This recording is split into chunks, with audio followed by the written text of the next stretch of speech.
Bonjour, je suis Anthony Courteil, chef de l'atelier exécutif à l'atelier Guy Martin, et aujourd'hui, je vous propose une recette qui est une tatin de potiron et de céleri au magret fumé de canard.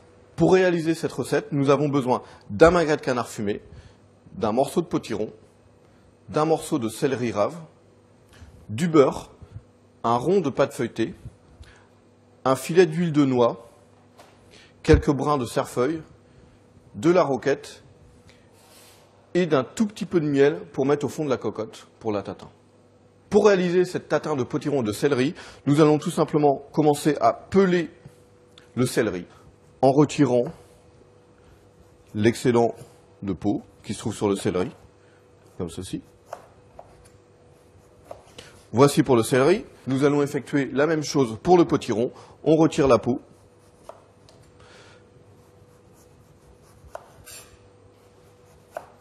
Une fois le potiron et le céleri épluchés, nous allons, à l'aide d'une mandoline, faire de fines tranches pour pouvoir ensuite découper à l'emporte-pièce rond, tout simplement, de fines tranches rondes de céleri et de potiron. Avec la mandoline, donc, on fait très attention. On coupe des tranches, de fines tranches, de céleri comme de potiron.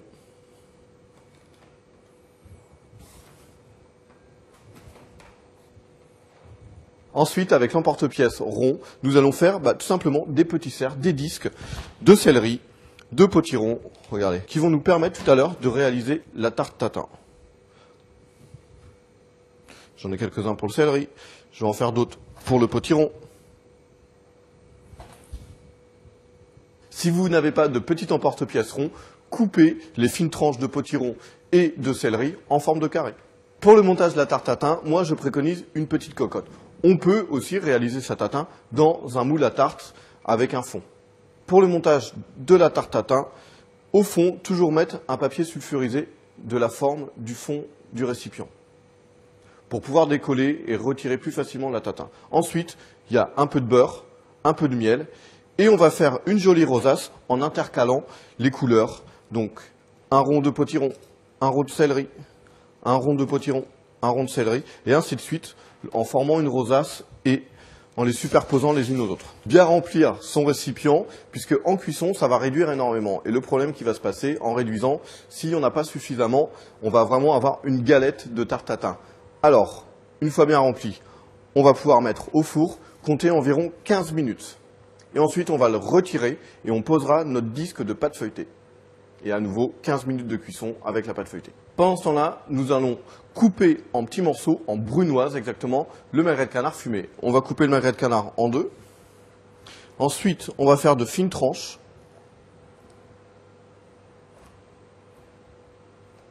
Et ces tranches, on va en faire des petits bâtonnets.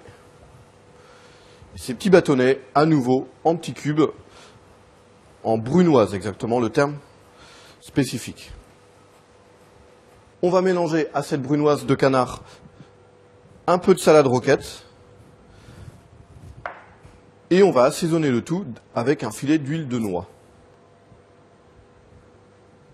On mélange avec un peu de poivre, pas trop de fleur de sel puisque le canard par lui-même, le canard fumé, est déjà assaisonné en sel. Donc 15 minutes après la cuisson du céleri et du potiron, on va ajouter le disque de pâte feuilletée sur le dessus.